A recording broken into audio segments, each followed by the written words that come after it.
So we're going to get back to our roots and focus on reducing mistakes, simplifying our policies, and restoring free expression on our platforms. More specifically, here's what we're going to do. First, we're going to get rid of fact checkers and replace them with community notes similar to X, starting in the US. After Trump first got elected in 2016, the legacy media wrote nonstop about how misinformation was a threat to democracy. We tried in good faith to address those concerns without becoming the arbiters of truth.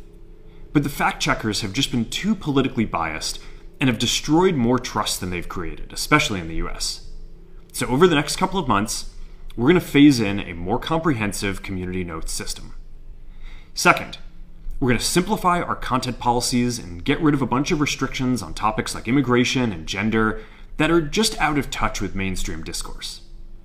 What started as a movement to be more inclusive has increasingly been used to shut down opinions and shut out people with different ideas, and it's gone too far. So I want to make sure that people can share their beliefs and experiences on our platforms. Third, we're changing how we enforce our policies to reduce the mistakes that account for the vast majority of censorship on our platforms. We used to have filters that scanned for any policy violation. Now, we're going to focus those filters on tackling illegal and high-severity violations.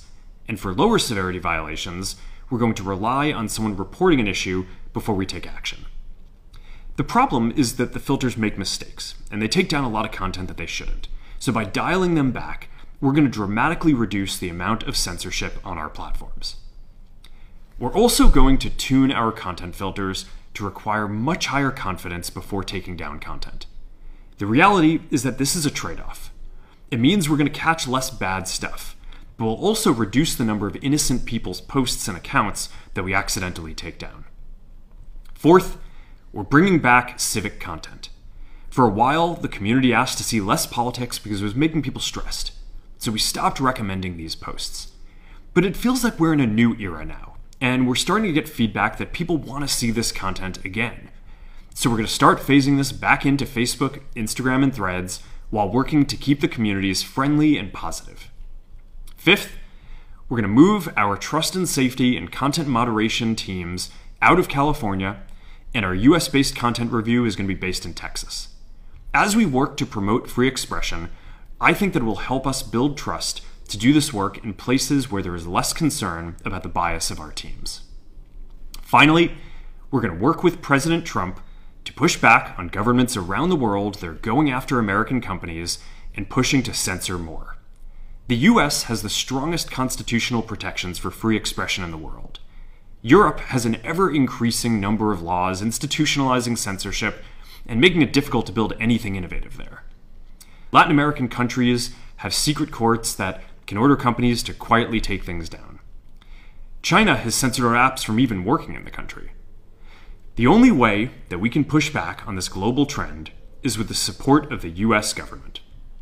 And that's why it's been so difficult over the past 4 years when even the US government has pushed for censorship.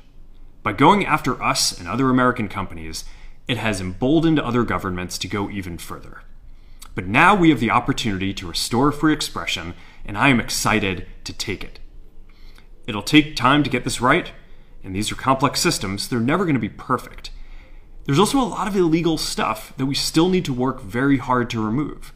But the bottom line is that after years of having our content moderation work focus primarily on removing content, it is time to focus on reducing mistakes, simplifying our systems, and getting back to our roots about giving people voice. I'm looking forward to this next chapter. Stay good out there, and more to come soon.